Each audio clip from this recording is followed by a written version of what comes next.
I guess this is my first real podcast in English. This is a podcast that I've been planning for a while. I'm using the name right now, Hollywood Vampire, because this was born in the Whiskey A Go-Go, and then it went over to the Rainbow Bar and Grill in the Sunset Strip. I actually came from there, so it just makes sense, the name and the logo and what's going on in my life and what I'm doing and the kind of people that I'm interviewing and hanging with. And this is kind of my world, but in English. The person that's with me right now, my good friend, I'm going to say Scott Anthony. If he wants to tell his last names, I'll leave it up to him, just to leave a little bit more of what this is all about today. Scott is we're going to touch on all of it, but I met Scott probably 30 years ago. Very successful businessman. I met him. He's a Gold's Gym owner. At the time, he was the guy who owned all the Gold's Gyms, at least here in Guadalajara. And I met him through the fitness industry because, you know, pro wrestling, I was in the gym every day, and every time I came to Guadalajara, I would go to a Gold's Gym. Scott and I became friends over the years, and then I started to find out a little bit more about his life. You know, he was involved in boxing and martial arts, so we clicked right there. We had a lot of friends in common. And then I don't know if it was one day if I was drinking martinis or he was, and we just started to talk about life. And I found out more about Scott. And I'll let him tell you as much as he wants to tell you about that. But being that we had something in common from our youth, and that was growing up in the streets, gang life, organized crime, a lot of our friends here in Mexico are play on that side of the fence. And it's such a colorful world that it's hard once you start to exist in that lifestyle to not exist in that lifestyle. I didn't say continue being a criminal. I said once you start to get a taste of the other world and the underground economy and just what is out there, you become a different kind of human. Scott has had a journey. He's had one of the most interesting lives that I've been able to be fortunate enough to learn from, because I've pretty well met everybody in the world that I've ever needed to meet through wrestling, through music, through theater, through movies for the last 4.5 decades. So today, my good friend Scott, who is one of the biggest influences in my life, has made a complete change in his lifestyle, mentality, and goals. After being such a successful businessman in the gym industry, he's decided to become an author. And he can't write one book. You know, most people who have problems need to write 400 books, but his story is so fucking intensely important.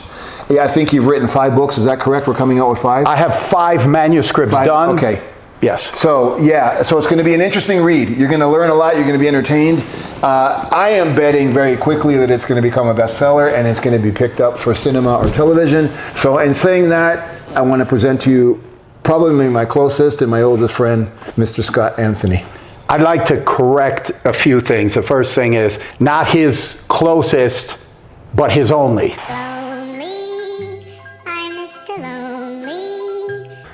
Yeah, I didn't want to make either you or I look bad. Either I've got no friends or you got none either. No. Let me say something about El Vampiro. I've met a lot of people in my life. I've been around. I know a lot of things, and I met a lot of people.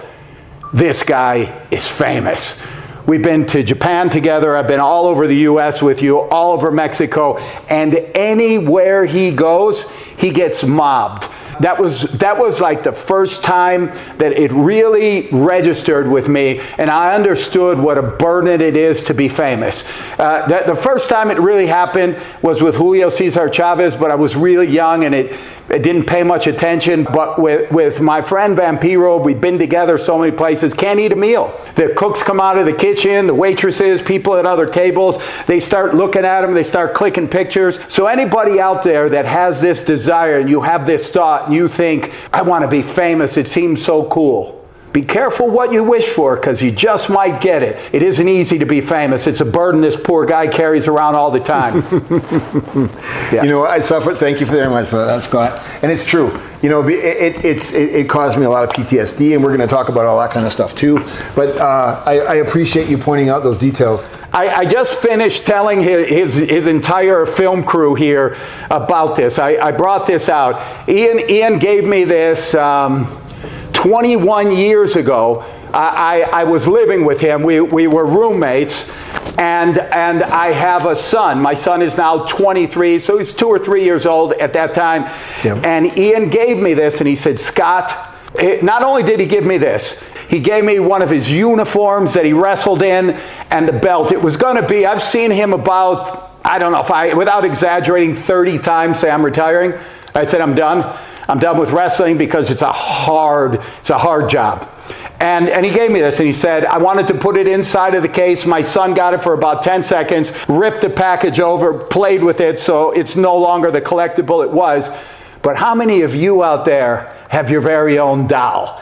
You've made it. You've gone places when they actually see a value in making dolls out of you. And Vampiro has about, how many versions? I've seen at least 15. Yeah, something like that. Yeah. That's pretty amazing. That's an accomplishment to have somebody make a doll of your image. Crazy, right? Yeah, it's pretty crazy. And that's just part of the reason we click so much, because the journey, yours, I've lived a very colorful life, but this is about Scott.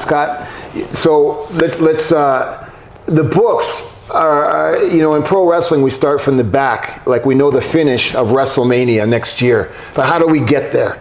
So your books are about what came of your life of basically being in is it correct? Would it be correct? Organized crime, or some type of organized crime? A little bit more intense. Yeah. Okay. So I wanna say something and clear the air on something. Hard, difficult lives and childhoods make very interesting adults. So there's a lot of facets to people who've had a hard life, and especially those who have made it and survived. Yeah. I recently did a podcast in Chicago, the original OGs. It's about the old school guys, and what makes you old school, first of all, is that you're alive.